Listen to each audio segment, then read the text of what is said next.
Damos 3 o 4, Fabiola, José, María, dime tu nombre, por favor. Santiago.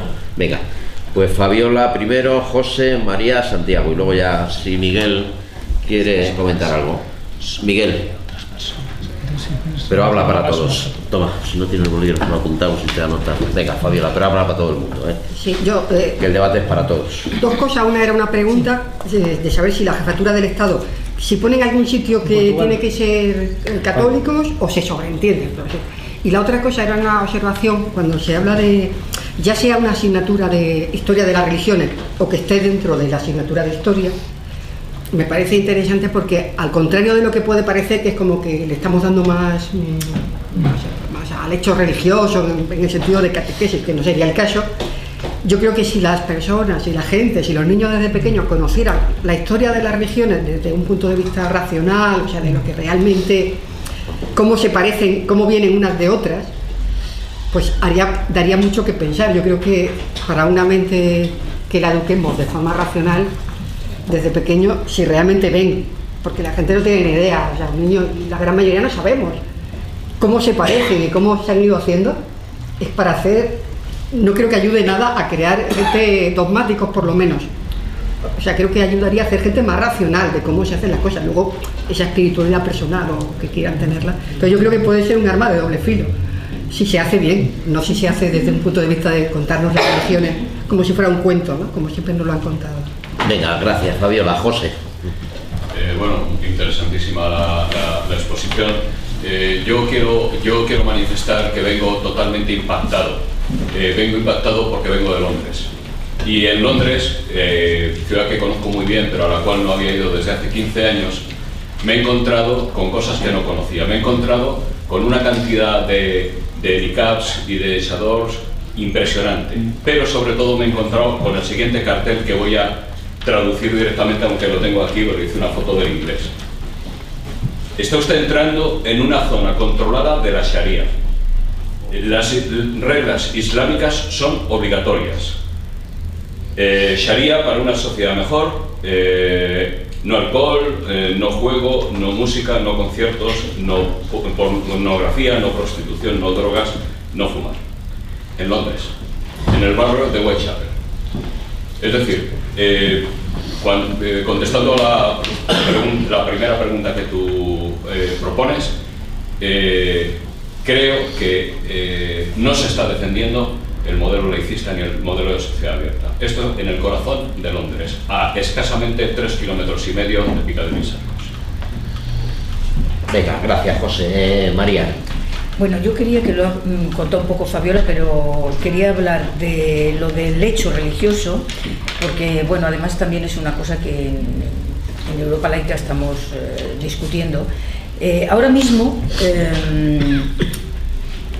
se plantea, a ver de qué forma, si lo van a plantear o no, pero bueno, partidos políticos que están llevando sus programas políticos, sobre todo los de izquierdas, revisar los acuerdos con la Santa Sede, revisar lo de la religión en la escuela, si sale, si no, que desgraciadamente no es para ser muy optimistas, pero sin embargo sí que se están lanzando teóricamente propuestas del tipo de alternativa a la salida esa que desearíamos de la religión confesional en la escuela. Y se habla por una parte de la asignatura de educación para la ciudadanía. Claro que lo ideal es que fuera una asignatura para todos, no alternativa, naturalmente, sino de formación de todos los alumnos en unos valores éticos, pero para todo el mundo. Y cuando hablan del hecho religioso, pues claro, aquí hay diferentes planteamientos. Desde mi punto de vista, y creo que también es punto de vista de compañeros de Europa Laica, el planteamiento de estudiar el hecho religioso en las escuelas debería ser como otros elementos de la cultura. No se puede soslayar el estudiar, el conocer una parte del saber, de la historia, de las ideas, como es el hecho religioso. Pero siempre tendría que ser en contextos relacionados con la historia, con el arte, con la literatura en esos contextos y dado por profesores no procedentes del ámbito religioso. ¿Por qué? Sino profesores de historia, de lengua, de literatura, de arte, que explicarían dentro de la historia de las ideas, de la historia en fin, de los contenidos culturales, el hecho religioso. Pero en ese contexto, porque puede haber otros puntos de vista como estudiarlo aisladamente, y eso creo que no, volveríamos un poco a lo que intentamos excluir de las escuelas, que es la enseñanza confesional. Venga, gracias María. Santiago. Bueno, yo es la primera vez que asisto a una charla sobre, bueno, la segunda vez del laicismo. La primera fue hace unos días en el Ateneo, y bueno, pues fui católico y me he ido convirtiendo, y de pronto me doy cuenta que soy laico y digo, pues si esto, digamos, que después de pensar en religiones, digo, esto es lo que me va a mí, ¿no? Y entonces he pensado en cosas como, ¿por qué no cambiar las expresiones en vacaciones de invierno, vacaciones de primavera, en lugar de utilizar las expresiones que hacen alusión a una religión? Es decir, no es para todo el mundo, pero se obvia, se da por entero que todo el mundo y que todo el mundo aquí es así. Y escucho en la Radio Nacional un villancico y digo, y bueno, porque pues podrían hablar también de otras religiones, se hacen una cosa que es como común, ¿no? Bueno, nada más. Venga, gracias Santiago. ¿Quieres comentar algo? Vale, bueno, pues sí. Venga, y luego doy más palabras ahora. De 4 en 4. Bueno, lo primero que planteabais de la... Sí, de la jefatura, lo has preguntado tú, ¿no? Creo que sí, la jefatura del Estado en España. Bueno, en principio, vamos a ver. La Constitución española es que es muy contradictoria. Porque, claro, el artículo 14 te señala el principio de igualdad. O sea, te dice, todos los ciudadanos son iguales ante la ley, con lo cual no puede haber discriminación religiosa. El 16 te marca el derecho a la libertad religiosa, ideológica, bueno, te mete ahí un paquete. Y luego el 16.3 te pone, ninguna religión tendrá carácter estatal, pero te añade un punto.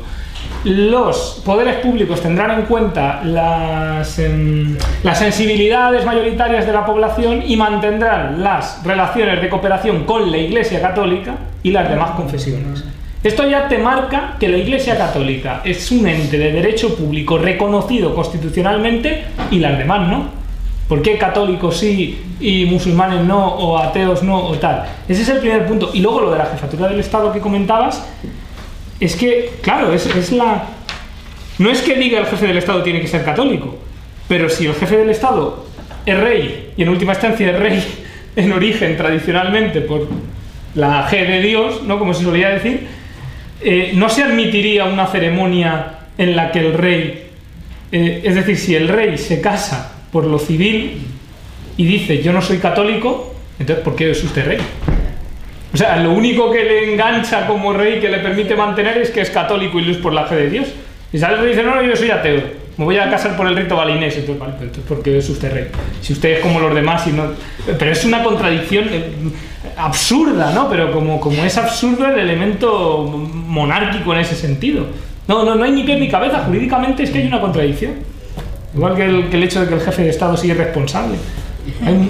La Constitución española, pues, bueno, siempre se hacen estas, en fin, alabanzas a los padres de la Constitución y demás, pero es que en ciertos aspectos parece que no esté hecha por juristas, porque hay ciertos aspectos que son muy contradictorios. Pero bueno, es esa filosofía del café para todos, en el fondo, de intentar contentar a todas las partes, tanto al ponente que era comunista como al que era franquista, pues. En fin. Luego, lo de la historia de las religiones que comentabas, ¿no? Pues, claro, o sea, yo he hecho un máster en religiones, en historia de las religiones, y me encanta estudiar el hecho religioso, es que me parece fundamental para comprender cómo han evolucionado las sociedades, ¿no? Y cómo se han forjado las culturas. Pero claro, estamos hablando de un nivel universitario. Pero meterlo en un nivel de la ESO, ya con la carga que tienen de asignaturas, claro, plantea un problema como lo que comentaba María. Es que es verdad que... O sea, el debate está ahí, por eso en Francia, en una sociedad laica, lo han tenido. Si lo han tenido, no es que lo hayan obviado. Pero, claro, yo lo que me planteo es, si das historia de las religiones, y con esto también contesto a María, porque estoy un poco con lo que decía ella, entonces, ¿por qué no das historia de las ideologías políticas? ¿O por qué no das historia de la comunicación? ¿O por qué no das historia de la psicología? O sea, es decir, si tú segmentas la historia de algo, claro, estás añadiendo un elemento de discrecionalidad en el sentido de que estás diciendo la religión es más importante que otras esferas. Y claro, lo que en este aspecto, claro, es como evidentemente la religión confesional no tiene ni pies ni cabeza. O sea, yo a los que la defienden siempre digo, vamos a ver, ¿tú aceptarías que los alumnos comunistas de clase tuvieran una asignatura de marxismo-leninismo y que además la asignatura de marxismo-leninismo no se la dieran profesores de historia, sino que se la tuvieran que dar gente nombradas por el Buró Central del Partido Comunista en base a su buen hacer marxista? No tiene ni pie ni cabeza. Pues esto es lo que pasa con la religión confesional. Pero bueno, respecto a la historia de las religiones dada por profesores de religión, una asignatura laica y secular, hombre, yo creo que en España podría ser un paso. Es decir, si lográramos que se quitara la religión confesional y a cambio la sustituimos por esta, sería un avance como paso intermedio a terminar de quitarla. Pero yo francamente en Francia, yo entiendo como francés, que soy medio francés, entiendo perfectamente que finalmente hayan optado porque no. Porque esos contenidos se puede, es que están en los programas de geografía e historia. Se estudia mucho el cristianismo, se estudia mucho el judaísmo, se estudia mucho el islam. No se estudia tanto las religiones orientales, eso sí es verdad. Pero yo estoy seguro que cuando plantean se debería estudiar historia de las religiones, cuando lo plantea la conferencia episcopal y tal, no lo plantean pensando en las religiones orientales. O sea, lo plantean pensando en las suyas, ¿no? Pero bueno, que el debate está ahí, que estudiar el hecho religioso es importantísimo, eso está claro. Pero yo dudo que en una asignatura diferente, no sé. Lo que ha comentado el compañero del fondo de la mesa, ¿cómo te llamabas? José. Sobre que acababas de volver de Londres. Y la Sharia, claro, es que este es el problema de los modelos multiconfesionales. El modelo multiconfesional de laicidad abierta parece en teoría como muy bonito, muy respetuoso, muy multiculturalista, pero plantea que se formen bolsas alegales. Claro, si tú reconoces que el hecho religioso tiene una importancia tal que lo equipara incluso a esferas del derecho público general, y entonces tú consideras que si tú eres del Madrid tienes que acatar la ley, si tú eres comunista tienes que acatar la ley, si tú eres un fanático de Star Wars tienes que acatar la ley. Pero si tú eres practicante de una religión, la religión es muchísimo más importante que Star Wars o que el Real Madrid o que el comunismo, y entonces ahí, bueno, claro, hay que tener en cuenta el hecho diferencial religioso y la cultura religiosa, y entonces ahí es cuando se plantean bolsas de este tipo. Y ese es el problema del modelo multiconfesional. En teoría es muy bonito, muy multiculturalista, pero plantea que se generen bolsas. Aquí en España, sin llegar a tanto, lo que plantea, por ejemplo, es que una, a lo mejor, hija de padres musulmanes, pues no pueda asistir a clases de educación física en la escuela secundaria. Y ese es un elemento de discriminación. Pues educación física, pues se estudia como enseñanza obligatoria para que, en fin, para educar en una salud al cuerpo y demás. Entonces, no, es que yo no puedo porque, claro, como soy musulmán y tal, entonces plantea problemas, pero lo mismo lo digo de un católico. Es decir, crear bolsas religiosas, como lo que dices de Londres, es que es muy peligroso. Por eso el modelo multiconfesional, yo como digo, yo soy muy respetuoso en plan de que cada país puede organizarse a su manera, pero creo que a lo mejor en Estados Unidos ese modelo puede tener su sentido por su historia, cultura, una sociedad muy religiosa formada a partir de comunidades muy pietistas pero muy pequeñitas, en la que lo que se trataba, el conflicto no era religión contra sociedad secular, el conflicto era que ninguna pudiera imponer sus dogmas a las otras. Ahí podía tener su sentido, pero por ejemplo en Francia y en España, que yo creo que España se parece mucho más a Francia que a Estados Unidos, el modelo multiconfesional yo creo que ahí no encaja, ¿no? Es el que ahora está muy de moda y se quiere imitar aquí, pero no tiene sentido. En España, por la Ley Orgánica de Libertad Religiosa de 1980, creo que es, bueno, se establece el principio de entidades religiosas. El registro de entidades religiosas depende del Ministerio de Justicia. Y en cambio el registro de asociaciones culturales depende de Interior. ¿Por qué? ¿Por qué la religión es más importante, como digo yo, que el Real Madrid o que la Asociación de Cultura Japonesa? Es que no es un peligro, porque creas ahí es cuando creas bolsas y ahí es cuando creas guetos, y es un poco de, bueno, tú como tienes tu religión, puedes estar al margen de la ley y te puedes un poco gestionar a tu manera. Claro, eso plantea un problema en una sociedad de ciudadanos, republicana en el sentido de valores republicanos, de ciudadanos libres pero sujetos al imperio de la ley que nos hemos dado entre todos, ¿no? Entonces, eso es un poco el complejo, ¿no? Y luego, bueno, lo que comentabas del hecho religioso, ¿quién fue quien me preguntó? Sí. No, lo comentamos Fabiola y yo, ¿no? No, lo comentasteis las dos, pero lo comentó el compañero y luego habló otra persona. ¿Quién había sido? Santiago, tú eres... Santiago. Sí, que comentaste lo de las fiestas. Que comentaste lo de las fiestas y la Navidad. Yo creo que es un problema. Pero yo creo que la Navidad tiene la suerte de que es una fiesta con un pasado pagano brutal. Y que es una fiesta sobre todo geográfica, estival, relacionada con, no sé, los romanos ya la celebraban en las Saturnalias. Y encima el propio nombre de Navidad, en español, en inglés no tienen esa suerte, porque Christmas sí que ya introduce un elemento de dogma religioso. Navidad significa nacimiento. Yo, por ejemplo, que no soy religioso, yo me lo tomo como el nacimiento del sol, que es lo que festeja en ese sentido la fiesta de invierno, que el sol, después del solsticio, vuelve a salir. Yo sí soy partidario de mantener la Navidad laica, o sea, consumismo, árboles, nieve, todo lo que luces, todo lo que tiene que ver con el aspecto pagano, pero evidentemente ser inflexible con respecto a cuando entran belenes y cosas así. Pero claro, que entiendo que en España es un problema. En Francia es menos problema porque en Francia no hay tanto la costumbre, bueno, en el sur un poco, ¿no? Pero en el resto del país no hay tanto la costumbre de belenes y demás. Con lo cual la Navidad sí que está un poco americanizada en ese sentido y es más de Santa Claus, de árboles y tal. Y sí la tienen más paganizada. Yo creo que aquí hay un problema en España, pues... Pero por eso lo he lanzado, porque es que es un debate, el de la Navidad. Venga, gracias. Más palabras. Quien quiera hablar, va levantando. Dime tu nombre. Venga, más palabras. Antoine. Dime tu nombre. Gloria. Juanjo, tú. Pues venga, Francisco primero, Antoine, Gloria, Juanjo. Sí, habla para todos en voz alta si puedes. Yo le preguntaría a Miguel, como experto en el tema, ¿qué piensa él? Pues, porque esto empezó, no, allá por Imhotep, Akenatón y todos estos, ¿no? El tema de las religiones no empezó por ahí, pregunto. Entonces, ¿qué es lo que hace que aguante, que pasen los miles, los siglos y siga ahí?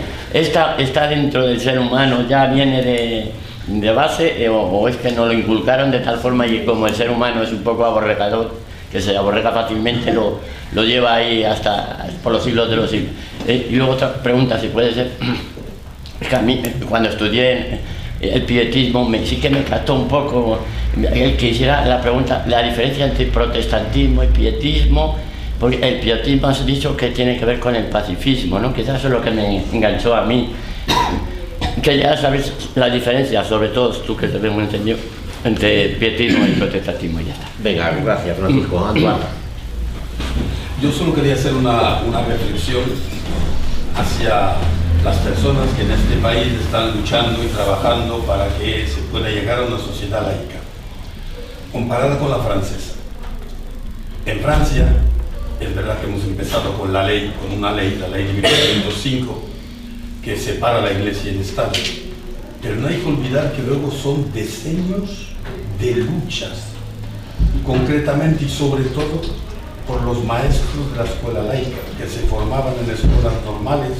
Yo me formé en una de ellas y nos llamaban el seminario laico, el seminario rojo, nos llamaban el seminario rojo en las escuelas de magisterio, para darte una idea de cómo se nos formaba a ser militantes de la laicidad.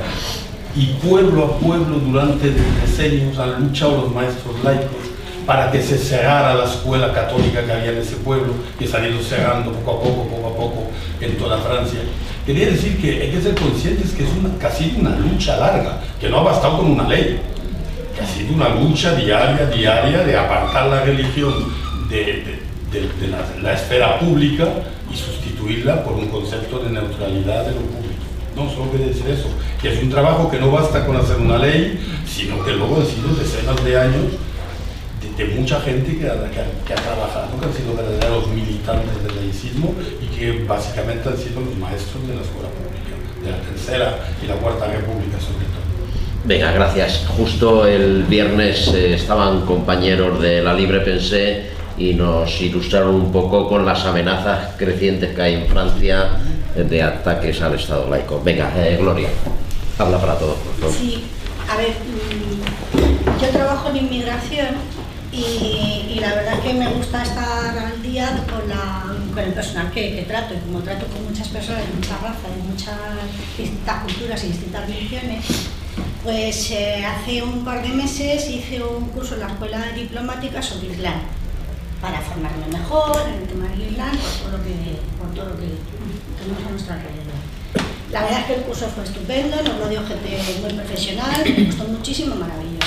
Pero llega un momento en que vienen pues, las asociaciones y los grupos religiosos, en este caso islámicos, a contarnos y tal.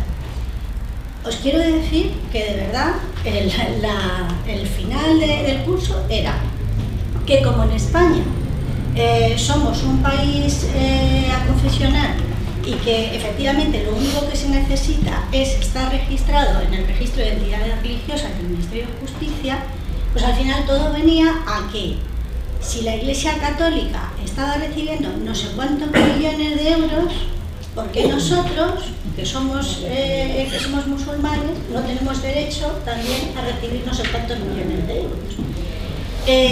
Fijaos, yo de verdad, a mí es que se me pusieron los pelos como escarpias, ¿no? Porque es que yo decía, si es que lo que queremos es acabar con los privilegios de la religión católica, por favor, no encima que tengan también privilegios pues la religión islámica o todas las demás religiones. Eso, una cosa os quería comentar. Otra es que como trabajo en inmigración, nosotros damos autorizaciones de residencia a extranjeros que vienen, pues, por supuesto, a ejercer actividades en España. Y hay autorizaciones especiales que son precisamente para los religiosos.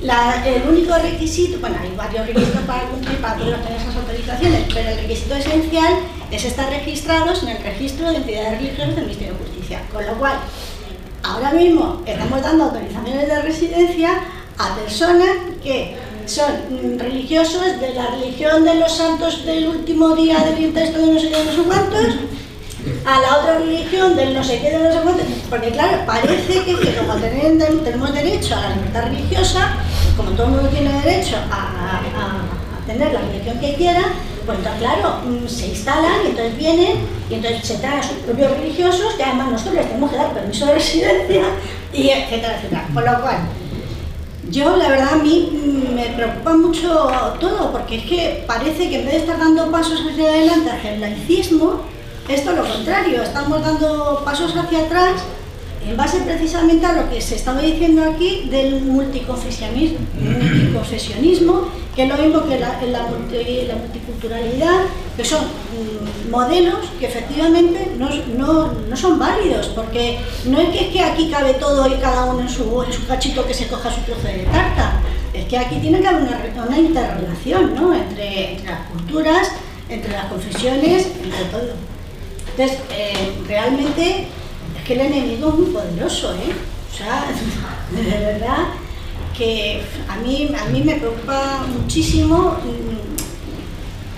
cómo de alguna manera equilibrar ese derecho efectivamente a la libre religión, al libre pensamiento y todo esto, a realmente el que es que como yo tengo derecho a esto, me tienes que dar, y el Estado, que parece que es que no somos todos, que el Estado parece que es el gobierno, que la gente parece que no sabe diferenciar entre Estado y gobierno, no, es que yo quiero cambiar el Medel. De verdad que es que al final todo es dame más dinero, porque con más dinero tengo más poder, con lo cual cada vez más poder, ¿no? Muy bien, gracias Gloria. Juanjo. Es una reflexión en alto que no sé si has hecho muy bien. Gracias. Venga, luego ya comentamos. Juanjo. Bueno, yo lo que creo es que las religiones no son el peligro. Dicho así a lo burro para provocar un poco, ¿no? Es decir, evidentemente existen riesgos de fundamentalismo y la Iglesia Católica, que es lo que más nos toca de cerca, pues evidentemente tiene una campaña muy orquestada, muy preparada, como te comentaba Miguel, para capturar lo que siempre intenta capturar, es capturar poder a través de los dogmas, a través de la unión del trono y el altar.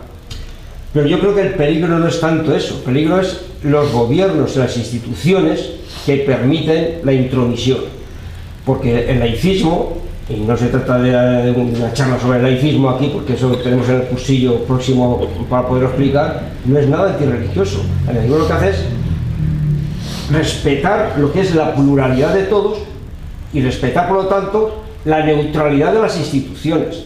Y por lo tanto, como en Francia, pues dice, oye, como decía Miguel, y nos ha contado, una asociación cultural más con todos sus derechos, pero que existe una línea roja en la cual lo que es común ya no se pasa. Y por lo tanto, si eso se establece, la religión no es un peligro. Planteado así, ¿cuál es la situación en España? Que aquí sí que es un peligro. Aquí sí que es un peligro porque el nacionalcatolicismo, que todavía está pesando aquí, hace que la religión esté incrustada en las instituciones del Estado. Por eso es un peligro. Y es un peligro porque el laicismo ha sido de las cosas que, junto con la memoria histórica y junto con la administración de la justicia y el modelo territorial, fueron los eslabones perdidos de la transición. Eso que no se quiso tocar. Y es un peligro porque a lo máximo que se puede llegar es a la máxima laicidad que hoy día parece que se vislumbra por los grandes pensadores de las instituciones, que no será por las organizaciones civiles, es a la pluriconfesionalidad, el café para todos, que eso lleva, primero, extender los privilegios y segundo, reconocer de facto guetos, y guetos incluso en la ley. Porque aquí se ha hablado de un tema que es el tema de los acomodos razonables, es decir, bueno, como es el tema de la pluriconfesionalidad, pues entonces resulta que hay que ser mucho más flexible en el tema, temas siempre a debate y discutibles, el tema de los velos, el tema de las vacaciones, el tema de la objeción de conciencia. Claro, y a partir de que la legislación empieza a parcelarse o la normativa empieza a buscarse esos temas, está buscando el acomodo de la pluriconfesionalidad. Por eso aquí sí que es un riesgo. Y yo aquí sí que veo que aquí en España existe ese riesgo de ese fundamentalismo, porque no está parado por quien tiene que pararlo, que quien tenía que ser el garante, y el garante son las instituciones. En el Ayuntamiento de Madrid, pues tenemos la situación de que bueno, continuista totalmente en ese aspecto.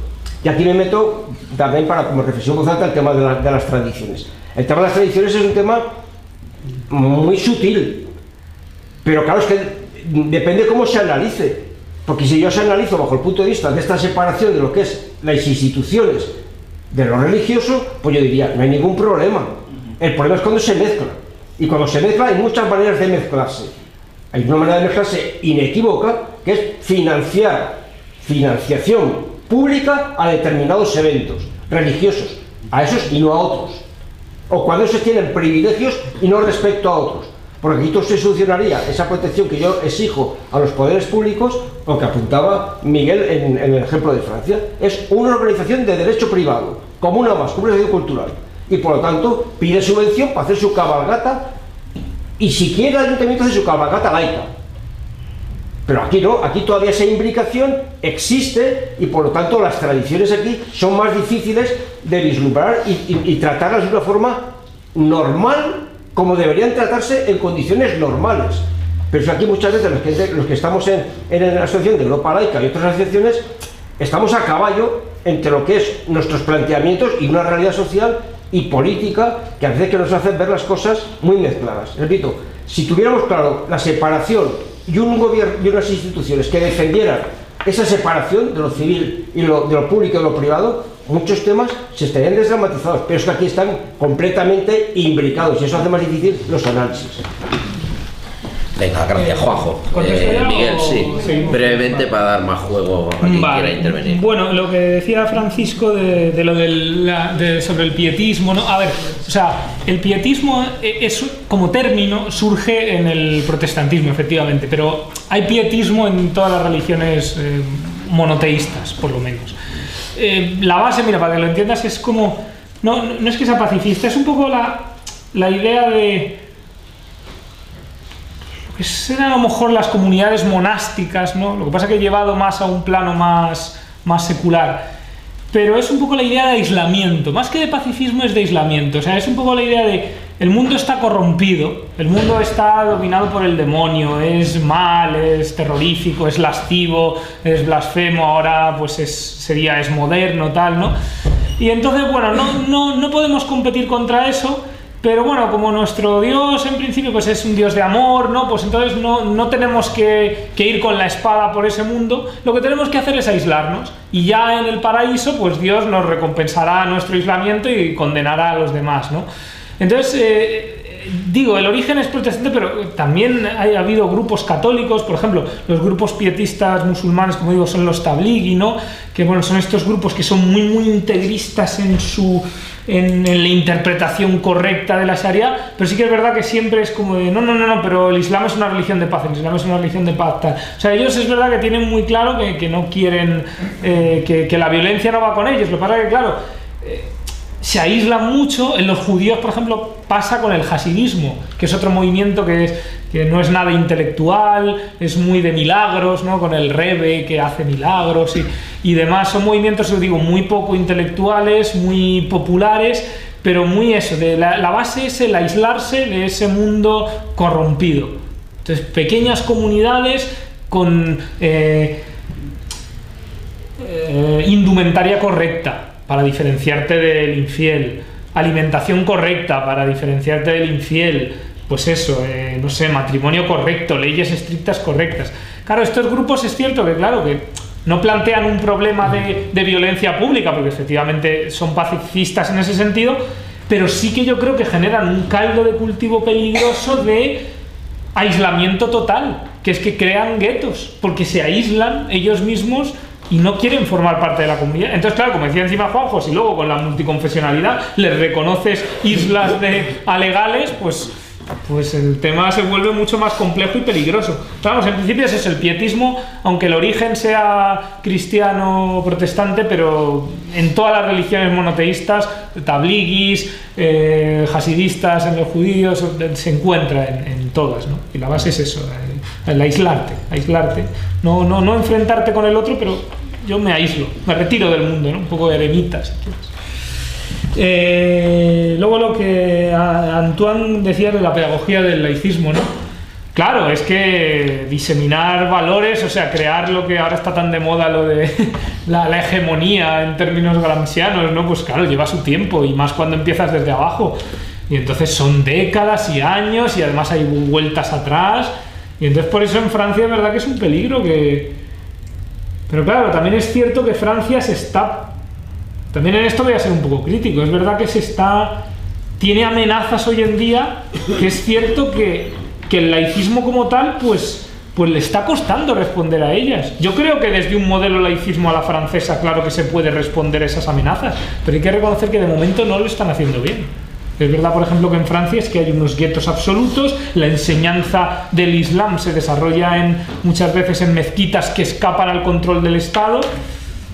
Es un problema que tienen, que por ejemplo, paradójicamente en España, como, claro, se estudia el dogma islámico en las religiones subvencionado por el Estado, pues es verdad que eso te permite controlarlo un pelín más, pero claro, bueno, eso sería como decir, bueno, claro, es que como hay violencia de género y es terrible, vamos a meter clases de machismo light un poco a la sección femenina y así lo controlamos, y entonces, bueno, así pues inoculamos un machismo más suavecito, ¿no? Y bueno, claro, es que si entras en esa argumentación, pues claro, es muy peligroso, ¿no? O sea, evidentemente que a lo mejor es mejor quiero decir, es menos peligroso en España que en Francia, pero evidentemente no es un modelo, desde luego, el español. No es la solución hacer eso, ¿no? Te puede permitir poner un parche, pero no es la solución. Luego, lo del café para todos que comentaba Gloria, ¿no? ¿Era? Sí. Claro, pues sí que ha sido el problema en España, el intentar contentar a todos, crear un café para todos, como siempre con este sistema jurídico tan chapuza, y que al final no sabes ni lo que eres. Entonces, en lo territorial igual, ¿somos centralistas o somos federalistas? No, somos el modelo autonómico, ¿no? Y aquí igual, ¿qué somos? ¿Confesionales o no confesionales? No, somos aconfesionales, claro. ¿Qué somos? ¿Monárquicos o católicos o republicanos? No, monarquía tal como decía Zapatero, monarquía secular, ¿no? Bueno, pues es el problema de que ni nosotros mismos nos aclaramos, ¿no? Que damos siempre un paso adelante y luego dos para atrás, pero bueno, El problema es que en España es eso, que es un sistema jurídico nacido de una dictadura que dirige el proceso, que se adapta más o menos para intentar contentar a todas las partes, y es un modelo, y además que es un modelo muy, muy peligroso porque, por ejemplo, el tema de las entidades religiosas que decías, claro, o sea, en Francia no hay ese problema, o sea, una comunidad musulmana no puede exigir yo quiero el mismo trato que la católica porque están sujetos al régimen de derecho civil, ¿no? Pero claro, aquí si la Iglesia Católica tiene unos privilegios, pues las otras entidades de notorio arraigo, que por cierto, no sé si lo hemos explicado brevemente, o sea, lo que reconoce la ley es entidades religiosas de notorio arraigo, que quiere decir que aparte de la religión católica, que tiene ese estatus privilegiado por la Constitución, otras comunidades pueden optar a tener un estatus privilegiado, dicho así vulgarmente, a pillar cacho, ¿no? A pillar, no tanto como la Iglesia Católica, pero pillar algo. Y crea unos problemas grandísimos, por ejemplo, a la hora de adaptar los temarios que se tienen que enseñar en el colegio, porque, por ejemplo, España tiene suscritos 3 acuerdos bueno, luego tiene más porque también tiene con budistas, con testigos de Jehová y tal, pero respecto a la educación tiene 3, con protestantes, con musulmanes y con judíos. ¿Qué es lo que pasa? Que son 3 religiones en las que no hay una autoridad central. Con los católicos a lo mejor es muy fácil porque la doctrina que hay que dar la dicta el Papa. Ahí está el Papa, los cardenales, está la diócesis, está bien claro. Pero en el grupo de los protestantes tú tienes que unir a los protestantes luteranos, como te digo, que son más liberales, más europeos si quieres, y a los evangelistas pentecostales, supermilenaristas y muy fundamentalistas. Pues claro, ¿cómo puedes pactar un temario de religión protestante que le guste a todos? Es que encima se crean problemas, ya aparte de la cuestión, digamos, de que es inasumible en términos de una democracia, pero es que plantea unos problemas luego logísticos y de presupuesto que son brutales, porque se llevan a matar.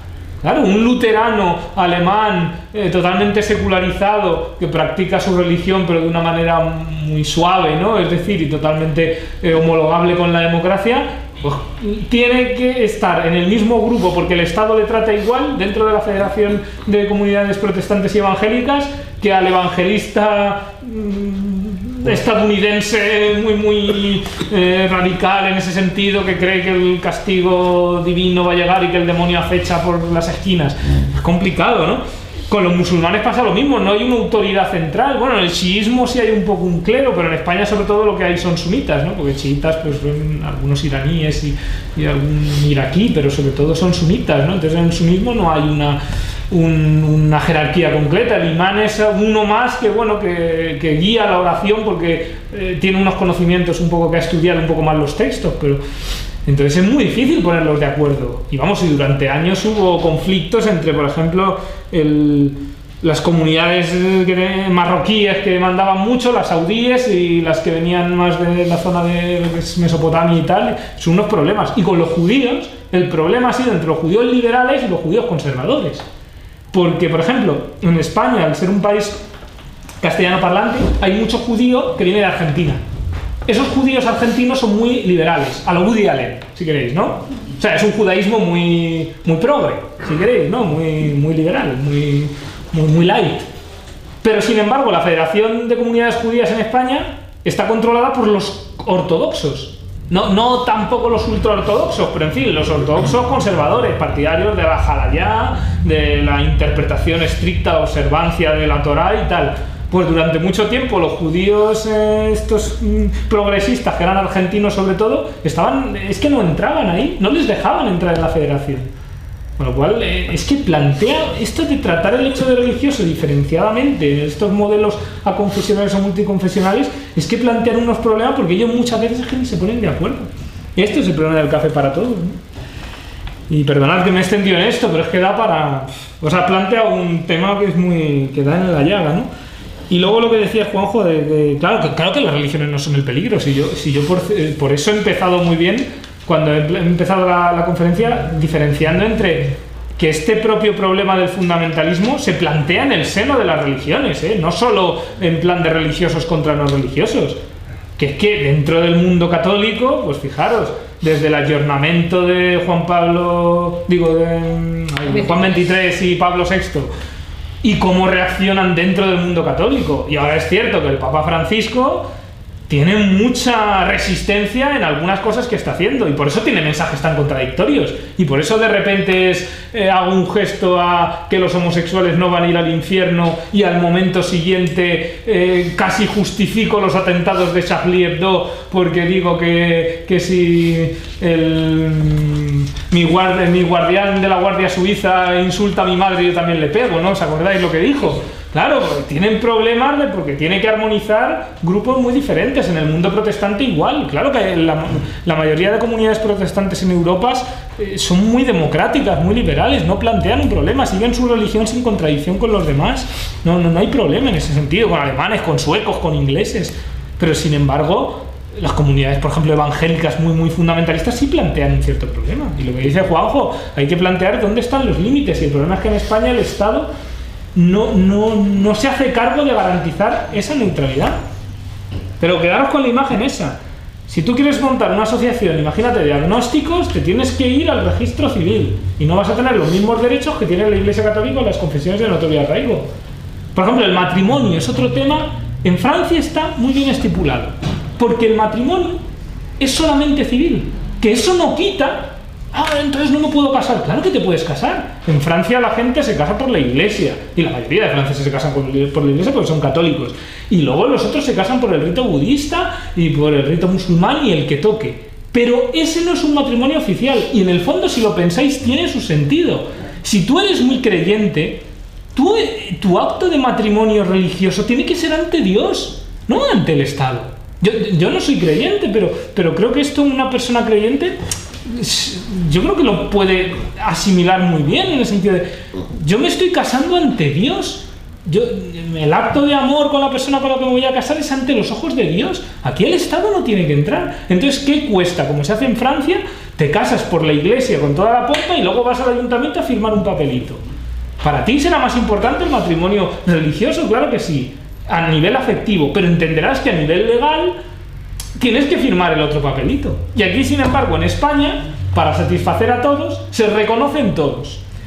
El matrimonio católico cuenta efectos jurídicos tanto como el matrimonio civil, como el matrimonio musulmán, y creo que están recogidos también el protestante, el mormón, el judío, el budista y me dejo uno, me parece, el ortodoxo, sí. O sea, hay 9 tipos de matrimonio diferentes, reconocidos oficialmente, claro, eso no tiene sus... Y además es un elemento de discrecionalidad. Por ejemplo, acordaros en la... hace poco además hicieron la película esta que es muy buena de la guerra civil, de la hora de los valientes, estos matrimonios anarquistas que había en la guerra civil. Pues imaginaros, claro, porque ahora una comunidad de anarquistas, la CNT, y dice, oiga, que yo también quiero que el matrimonio libertario se me reconozca, ¿no? Pues en teoría tendría todo el derecho a exigirlo si los otros tienen. Es que es el problema del café para todos, ¿no? Venga, gracias. Más palabras ahora.